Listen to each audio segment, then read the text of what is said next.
오늘 말씀은 예수님의 갈릴리 사역을 이렇게 요약합니다. 예수께서 모든 도시와 마을에 두루다니사 그들의 회당에서 가르치시며 천국 복음을 전파하시며 모든 병과 모든 약한 것을 고치시니라. 세 가지입니다. Preaching, Teaching, Healing.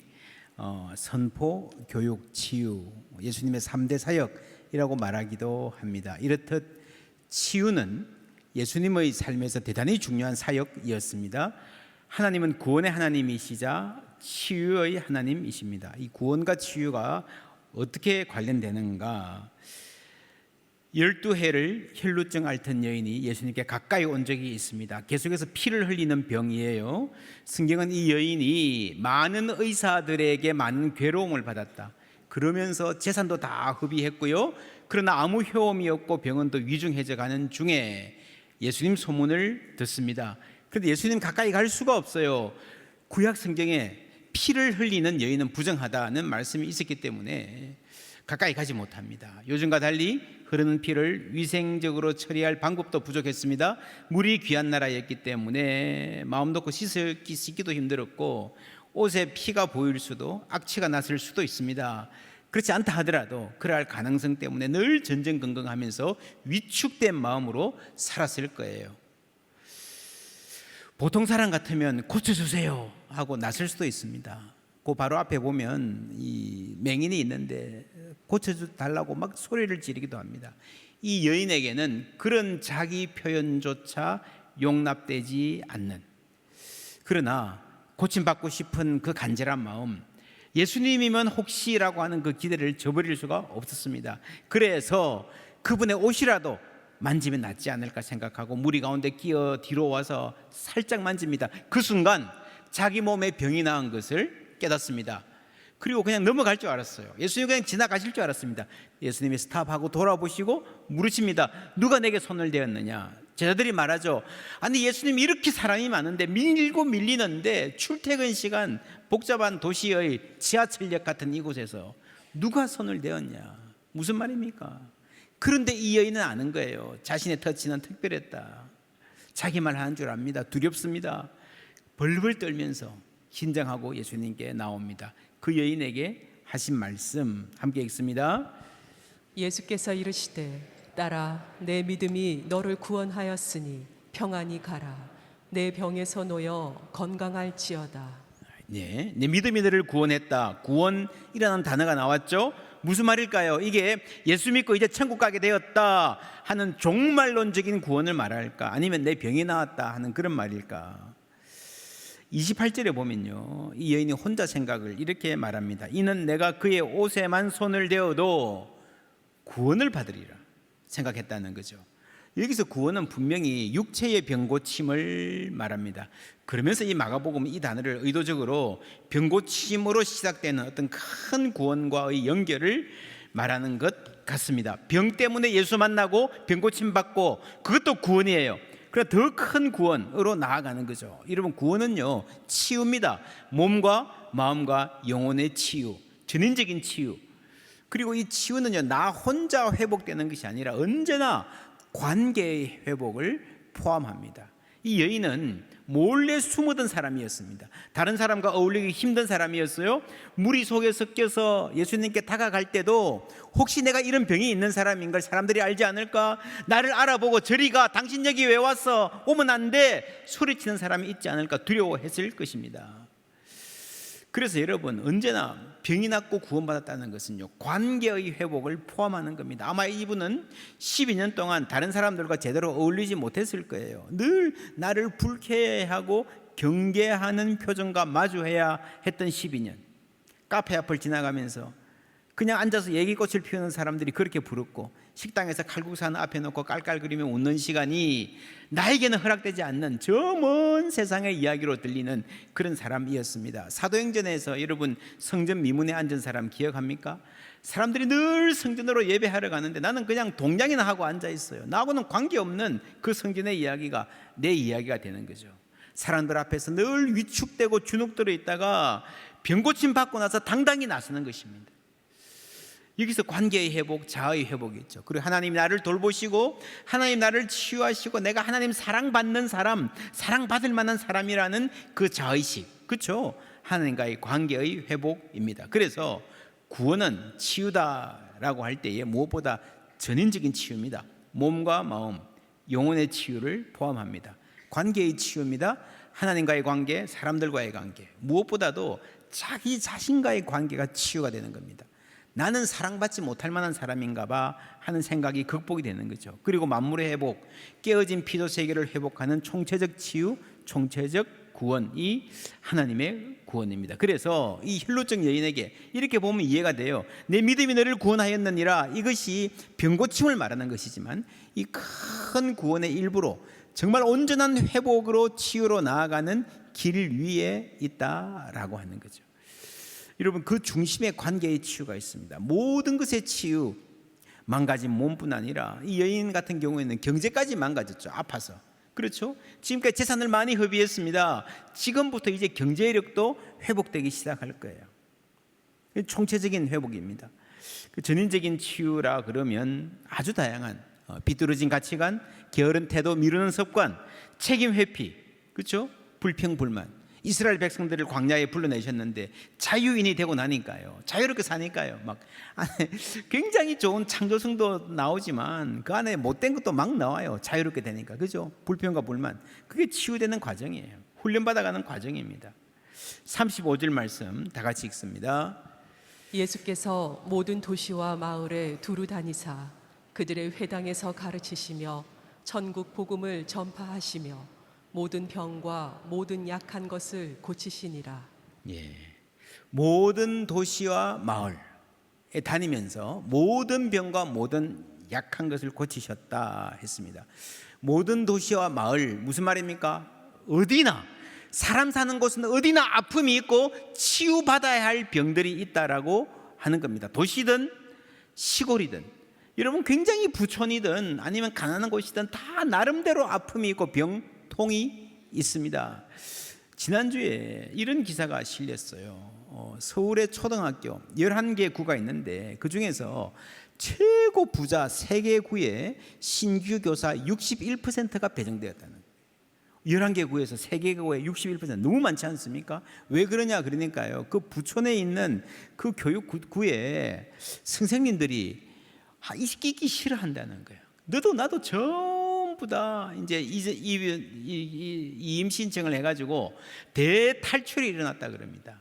그래서 새로 들어온 교사 그냥 뭐 대거 그 구에 보낼 수밖에 없는 아주 신기한 현상이 일어나고 있다는 거예요.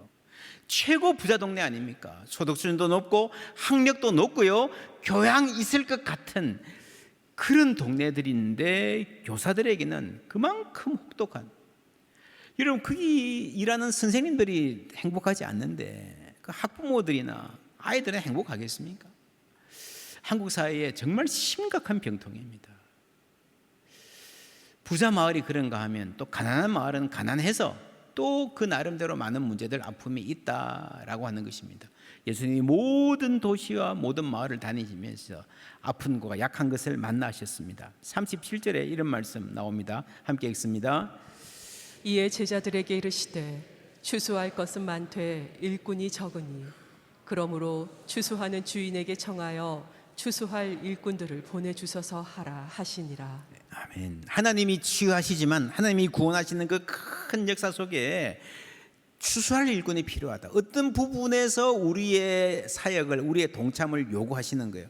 처음부터 끝까지 다 하는 거 아닙니다. 어떤 부분에 하나님이 이거 하라 시키시는 부분이 있는 겁니다. 우리는 알파도 아니고 오메가도 아닙니다. 중간만 담당하면 됩니다. 그게 뭔가 하면 우리는 돌봅니다. 하나님은 치유하십니다. 인터넷에 설치해 보시면요, We care, God cures, 이런 말을 의사들, 병원들, 의료기관들이 많이 올려놓았습니다. 의사지만, 의료진이지만 사람은 최선을 다해서 돌볼 뿐이지 치유는 하나님이 하신다라는 고백을 하는 분들이 많습니다. 시편 127편 말씀 함께 읽습니다. 여호와께서 집을 세우지 아니하시면 세우는 자의 수고가 헛되며 여호와께서 성을 지키지 아니하시면 파수꾼에 깨어 있음이 헛되도다. 너희가 일찍이 일어나고 늦게 누우며 수고의 떡을 먹음이 헛되도다. 그러므로 여호와께서 그의 사랑하시는 자에게는 잠을 주시는도다. 아멘. 집 짓는 자의 수고가 필요 없다? 아니죠.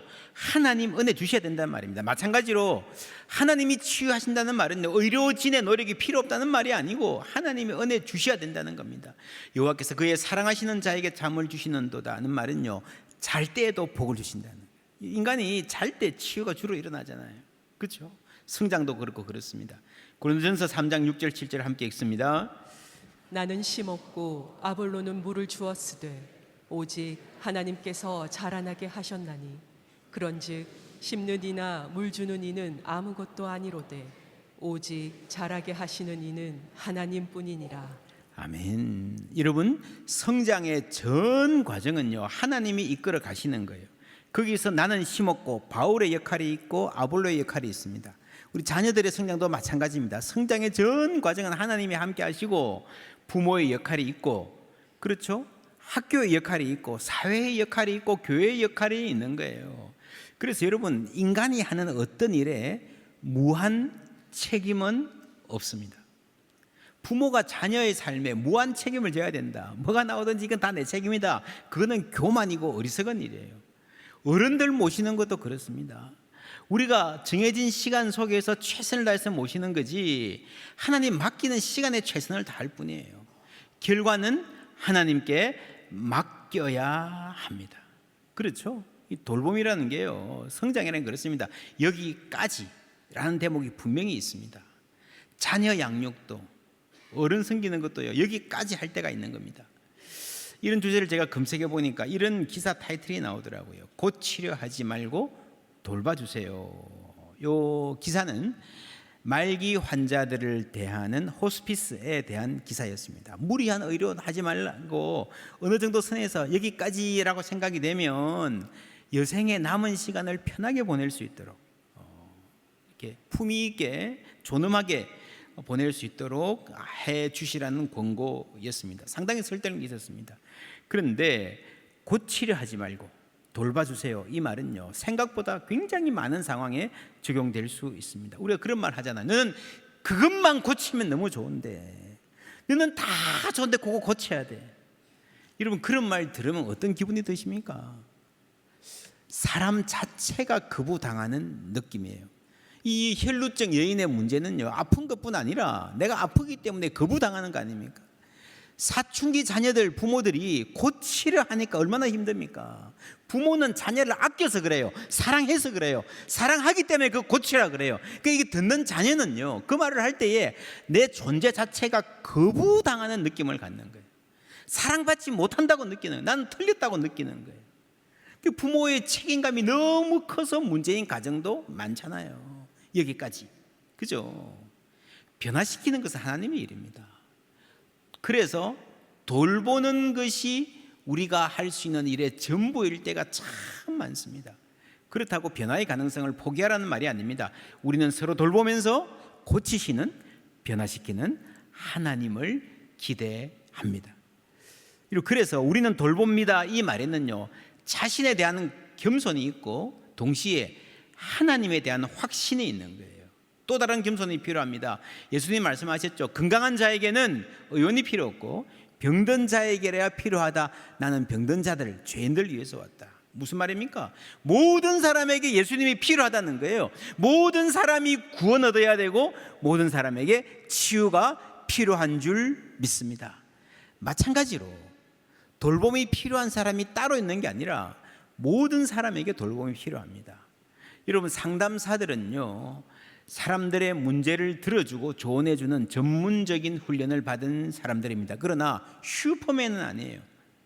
이들도 지치고 고갈됩니다. 연약한 인간들입니다. 상처받기 좋은 사람들입니다. 그래서 상담하는 사람들은 반드시 슈퍼바이징을 받아야 됩니다. 누군가를 상담하면 나도 상담을 받는 것이 원칙이에요.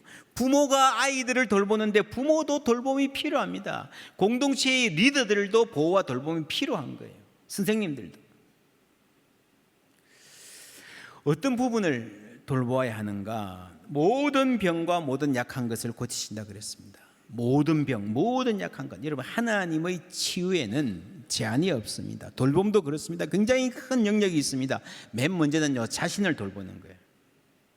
우리는 돌봄 그러면 방과 후에 아이들 초등학생 맡아주는 거 주로 그런 거 생각하는데, 그것도 물론 중요한 돌봄이지만 자신을 돌보는 것부터 가족, 교우, 이웃, 사회, 국가, 인류 세계를 돌보고 피조 세계 전체를 돌보는 굉장히 큰 그림을 우리가 그려보아야 합니다. 그렇게 보면요, 자신을 돌보는 것부터 인류와 피조 세계, 이웃을 돌보는 것이 바로 선교죠.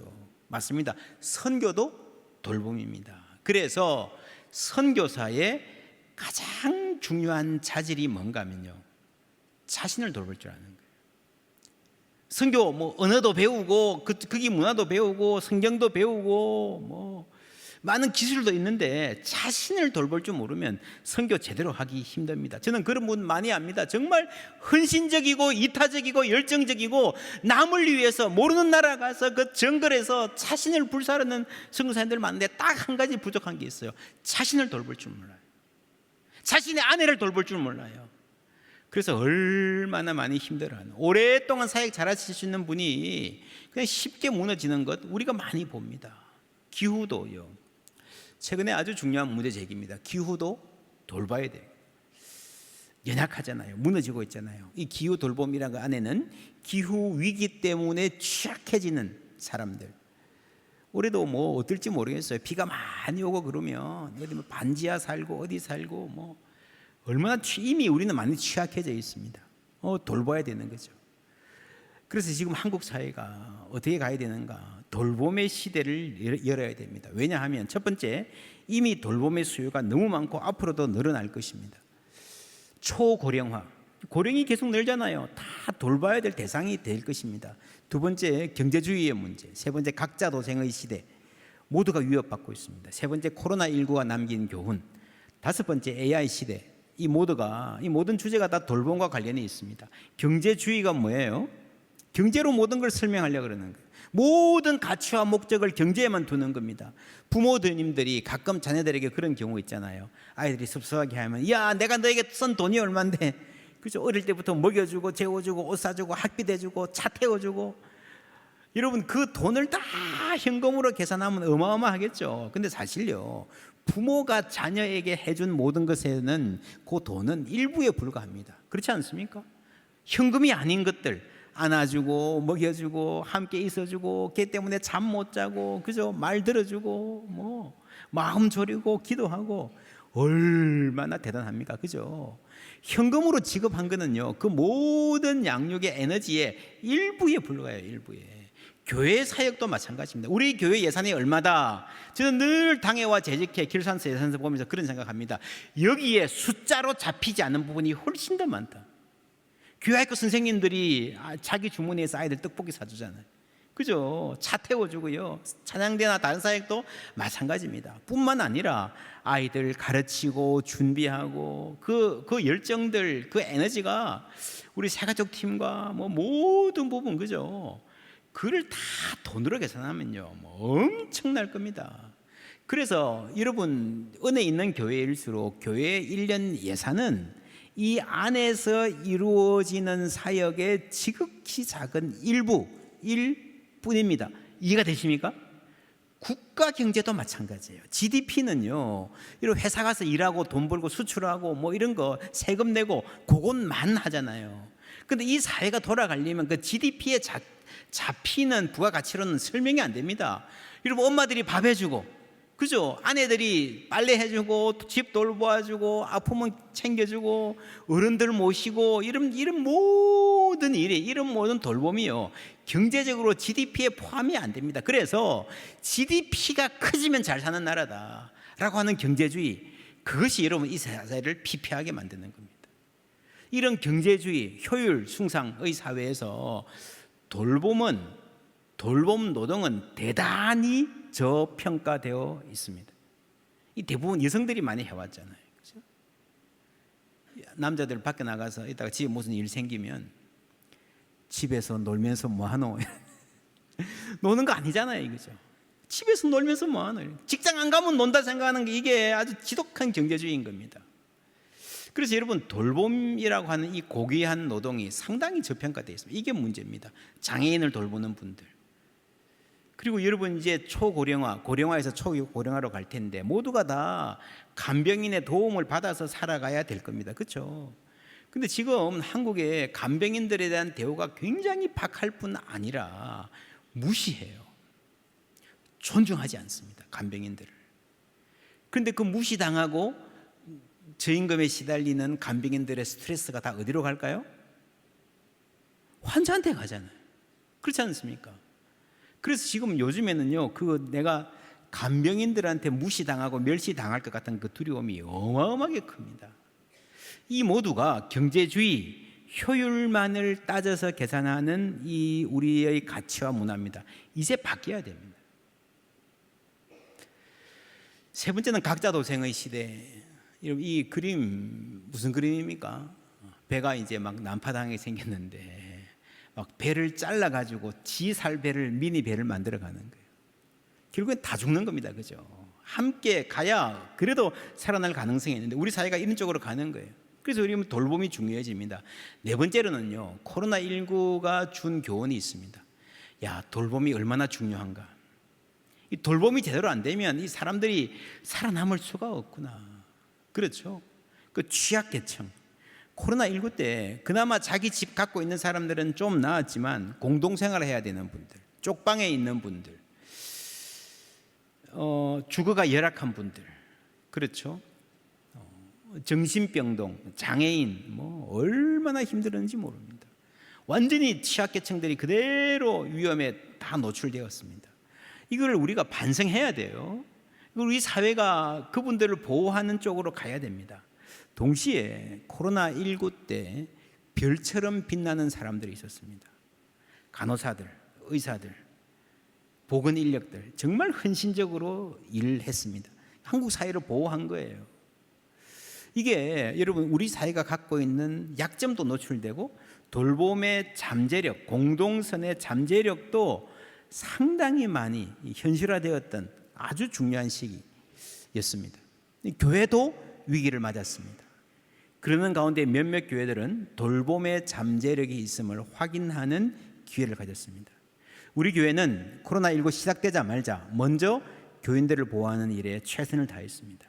그리고 그때 여러분 기억하십니까? 한동대학교에 외국인 학생들이 많이 와 있는데 학교가 문을 닫으니까요, 한국 학생들은 집에 가면 됩니다.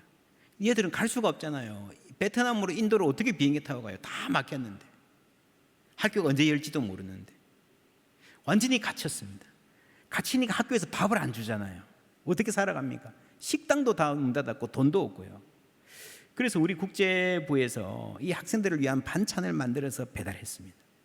마스크가 모자란다 그럴 때에 우리 선교관에 여성도들이 모여서 재봉틀 갖다 놓고 마스크를 열심히 만들었어요. 우리가 쓰기보다 이웃 마을에 정말 가난한 이웃들 많은 마을 교회를 중심으로 많이 배부했습니다.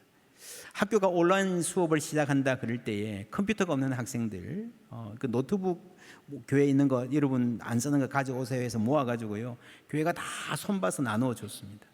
우리 교회도 온라인 예배 열심히 했지만 하고 싶어도 인력과 장비, 기술이 없어서 발을 동동 굴리고 있던 교회들 찾아갔어요. 일일이 다 셋업해드리고 송출 방법 알려드렸습니다. 함께 살아가기 위해서. 우리 성도님들이 또 장로님들이 소독약 통 메고 작은 교회들 찾아다니면서 방역 도와드리는 일 참 열심히 했습니다. 보건소에서 수고하시는 분들 몇 번이나 찾아가서 선물 전달하고 감사 표시하고 격려하고 그랬습니다. 그래서 코로나19 이 3년 기간은 우리 교회의 선교적 잠재력, 돌봄의 영역이 최대치로 드러난 해였습니다. 앞으로 우리 교회 어떻게 이 사회에 빛이 될 수 있는가 보여주는 아주 중요한 사건이었습니다.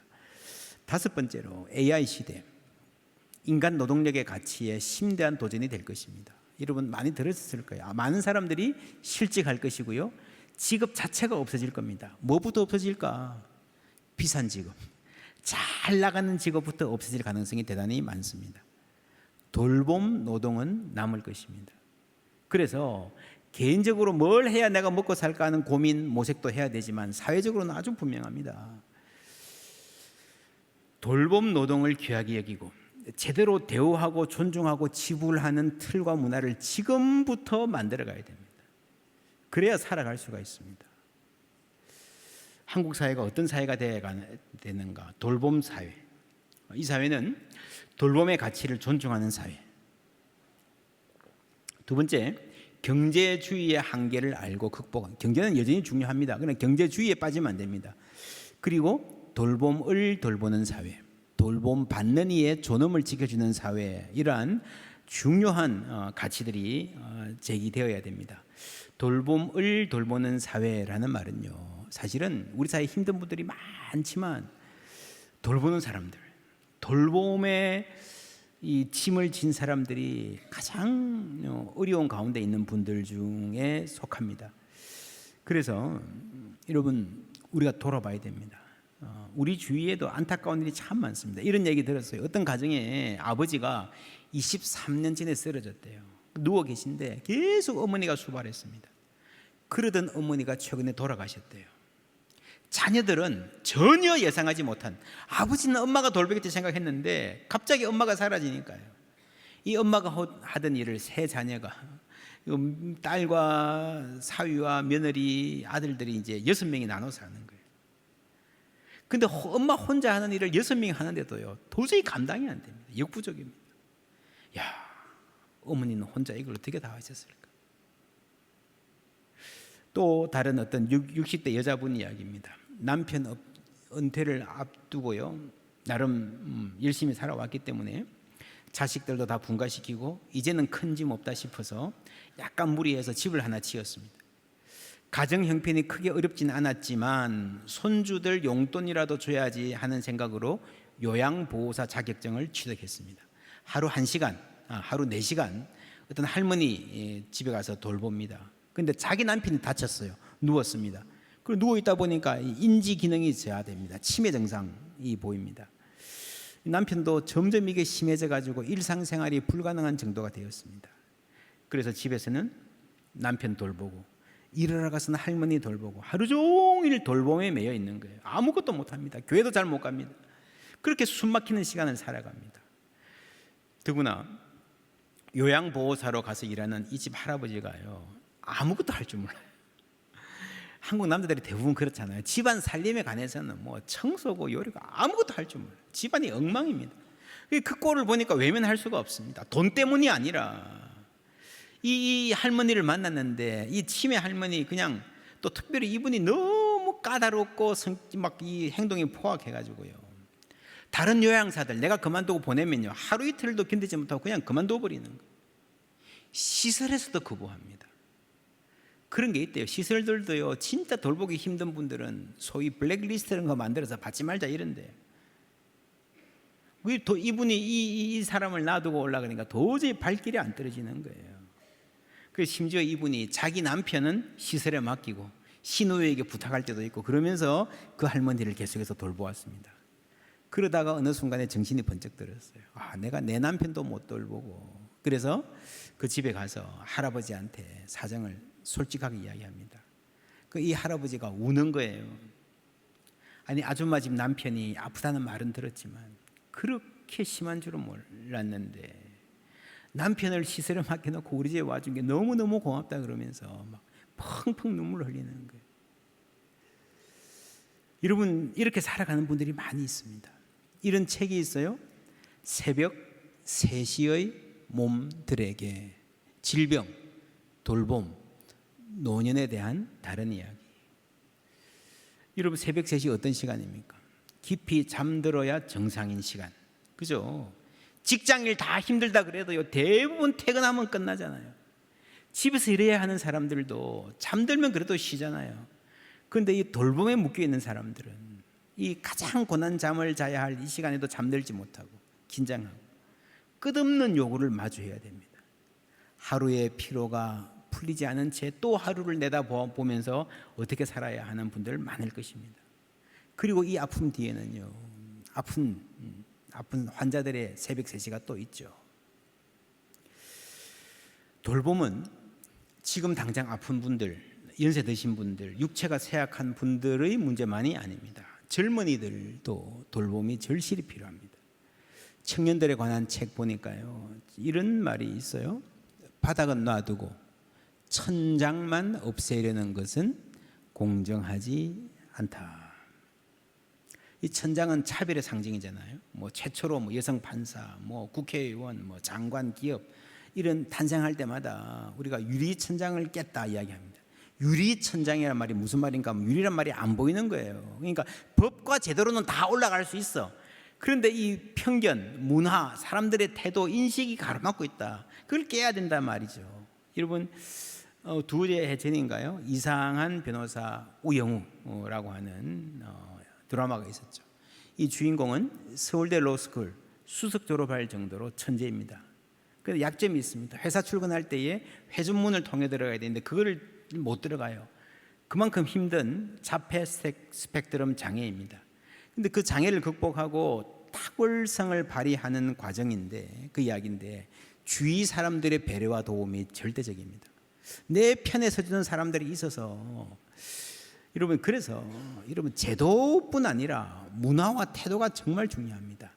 이 대목에서 우리가 이 사회에서 교회가 할 수 있는 일이 분명히 있습니다.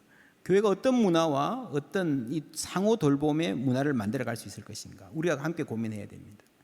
이런 우영우 같은 장애인의 이야기가 바로 유리천장을 깬 사회 최고로 올라간 그런 경우죠. 우리가 기뻐하고 박수칩니다.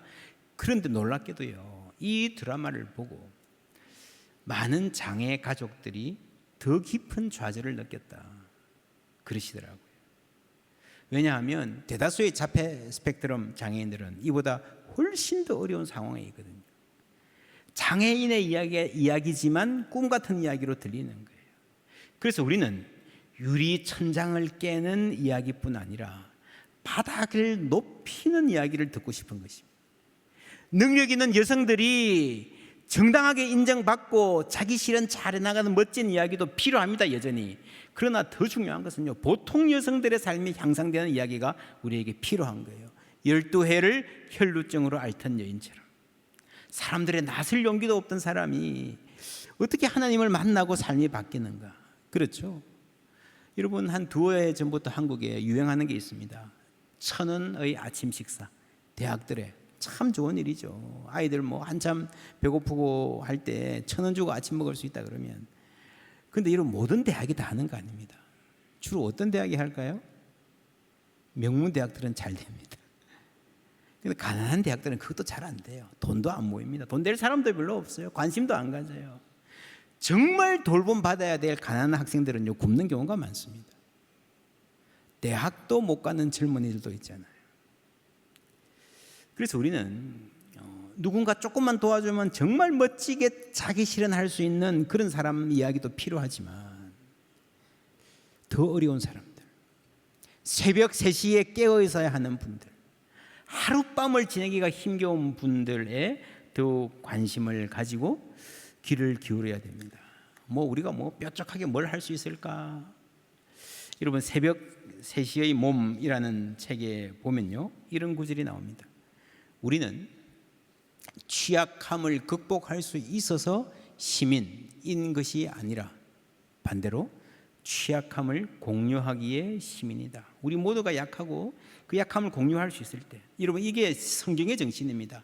너희가 짐을 서로 지라 그랬잖아요. 내가 누군가의 짐을 다 져주고요, 완전히 없애줄 수는 없지만 조금이라도 그 마음 나눠주고 조금이라도 서로에게 힘이 될 수 있을까 하는 고민, 마음이라도 있으면요, 하나님이 그 위에 은혜 주실 줄 믿습니다. 그게 하나님의 치유인 거예요. 돌봄을 돌보는 사회.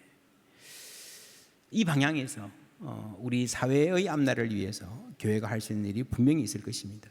우리 교회의 장기적인 사역의 비전이 은혜의 샘, 평화의 길입니다. 이 길은요, 교회를 위한 길이 아니고 세상을 위한 길입니다. 교회 성장의 방법이 아닙니다. 우리 교회가, 이 교회가, 한국 교회가 어떻게 하나님의 샬롬을 이 땅에 임하는데 도움이 될 것인가를 고민해야 됩니다. 그게 선교입니다. 이 평화의 길이라는 주제를 조금 더 구체화하면 돌봄 사회로 가는 길을 우리가 열어야 됩니다. 저는 이 일이 하나님이 이 시대에 우리에게 맡기신 일이라고 믿습니다. 지난주에도 말씀드렸어요. 한국교회 참 좋은 분들도 많습니다. 나쁜 사람도 좀 있지만 그 잠재적인 선교 역량, 선한 의지, 공동선의 역량이 굉장히 있습니다. 어떻게 쓸 것인가? 우리 사회를 돌봄 사회로 이끌어 가는데 한국의 선교적, 한국 교회의 선교적 역량이 쓰임 받는다면 다시 교회가 세상에 빛이 될 수 있을 것이라 저는 믿습니다. 우리가 먼저 하나님 아는 거예요. 하나님 신뢰하는 겁니다. 나를 돌보시는 하나님, 나를 품어주신 하나님 깊이 만나고 그 사랑으로 조금씩 서로 돌아보고 돌보고 짐을 함께 지는 그 마음으로 세상을 섬기는 우리 모두 되기를 주님의 이름으로 축복합니다.